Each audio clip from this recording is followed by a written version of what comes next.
Good morning student. कक्षा 7 का आज हम 4th चैप्टर देखेंगे जिसका नाम है देश के नाम संदेश।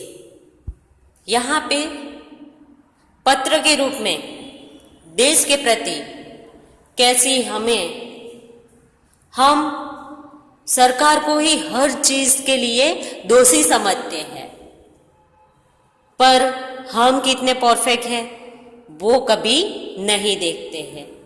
तो ऐसा ही आज हम एक पत्र देश के नाम संदेश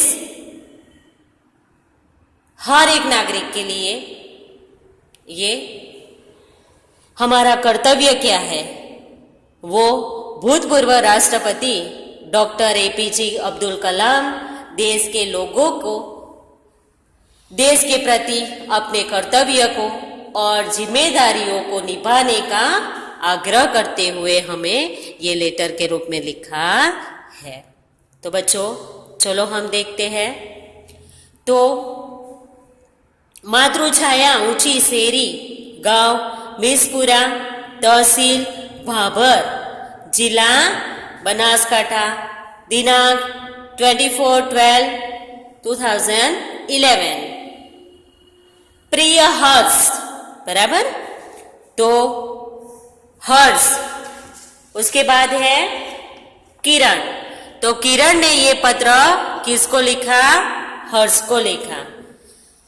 नमस्ते, मैं यहाँ सकुशल हूँ। आशा है वहाँ सभी सकुशल होंगे। तुम्हारा खत मिला, पढ़कर खुशी हुई। मैंने डॉक्टर अब्दुल कलाम का देशवासियों के नाम भेजा गया एक ईमेल पढ़ा। किसने पढ़ा? किरण ने।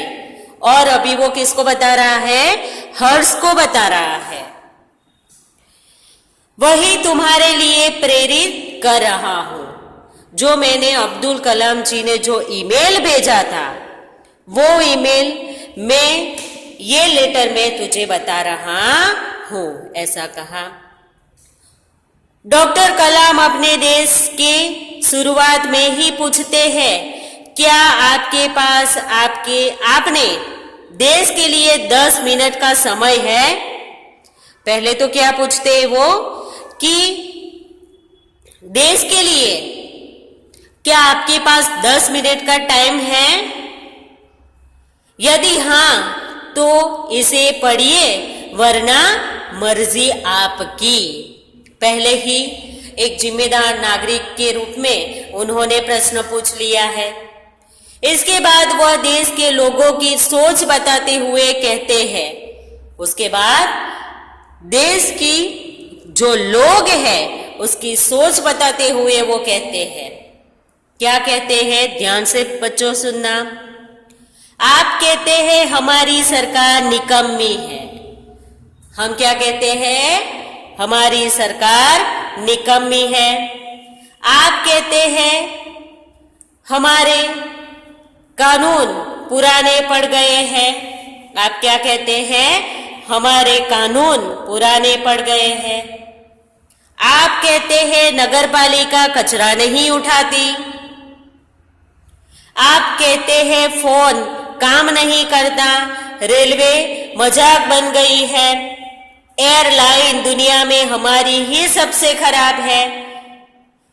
चिट्ठी अपनी मंजिल तक नहीं पहुंचती।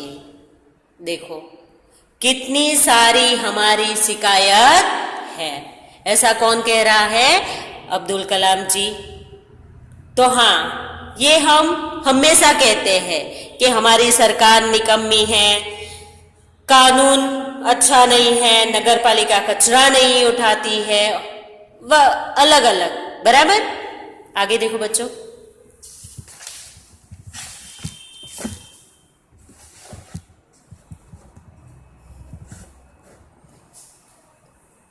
आप कहते ही रहते हैं और कहते ही रहते हैं।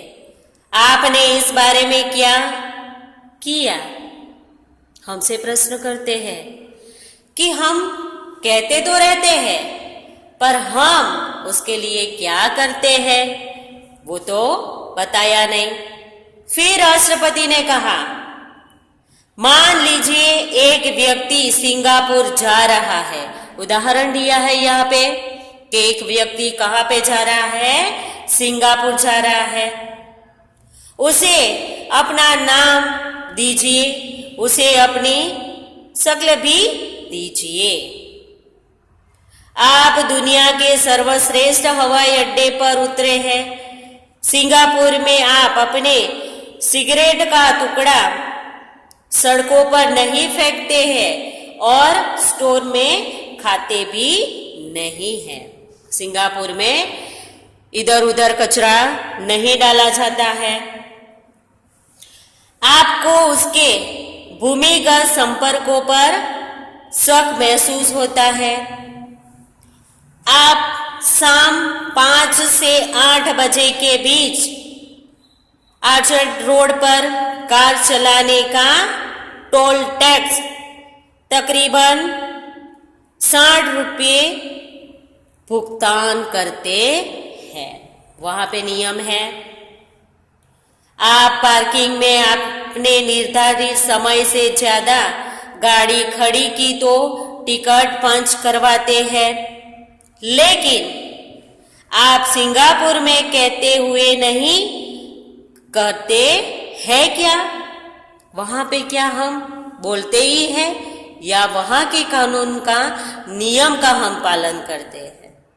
ये हमें प्रश्न किया है।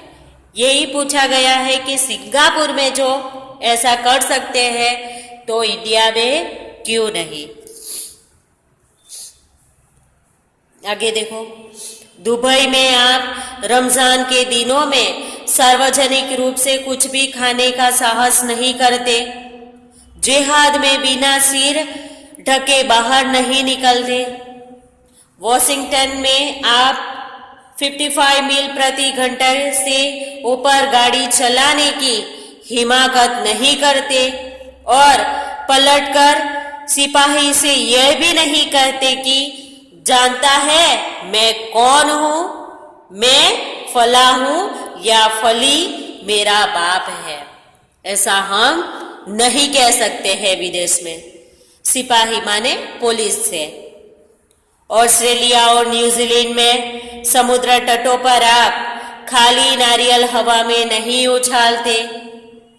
टोक्यो में आप सड़कों पर पान की पीक क्यों नहीं थूकते? वॉशिंगटन में आप जाली योग्यता प्रमाण पत्र क्यों नहीं खरीदते? ये सारा विदेश का उदाहरण यहाँ पे दिया है। पूरा जो हकीकत है और विदेश में जाके ये सारे नियम का हम क्या करते हैं? पालन करते हैं। डॉक्टर कलाम बीच में याद दिलाते हैं, मैं आप ही के बारे में बात कर रहा हूं, सिर्फ आपके। सब हमें ही पूछ रहे हैं। डॉक्टर कलाम कहते हैं, आप दूसरे देशों की अवस्था का आदर और पालन कर सकते हैं, लेकिन अपनी व्यवस्था का नहीं। भारतीय धरती पर कदम रखते ही आप सिगरेट का टुकड़ा जहां तहां फेंकते हैं, कागज के कुजे उछालते हैं। यदि आप पराये देश में प्रश्नीय नागरिक हो सकते हैं तो यहाँ भारत में आप ऐसा क्यों नहीं बन सकता है? ये प्रश्न हमें किया है अब्दुल कलाम जी ने कि बाहर के देश में जो आप पराये देश में, यहाँ पे वर्ड दिया है पराये देश में जो आप हर चीज का पालन कर सकते हैं तो हमारे भारत देश में उसका पालन क्यों नहीं करते हैं? जहाँ तहाँ आप सिगरेट का टुकड़ा फेंकते हैं, कागज फेंकते हैं या पान खा के पीक देते हैं, तो ये सब बाहर के देश में नहीं चलता है तो हमारे देश में आप क्यों चलाते हैं? ऐसा यहाँ पे प्रश्न किया है। तो बच्चों, ये वीडियो हम यहाँ तक ख़त्म करेंगे। लेसन हमारा अधूरा है, आधा लेसन हम नेक्स्ट वीडियो में देखेंगे। धन्यवाद।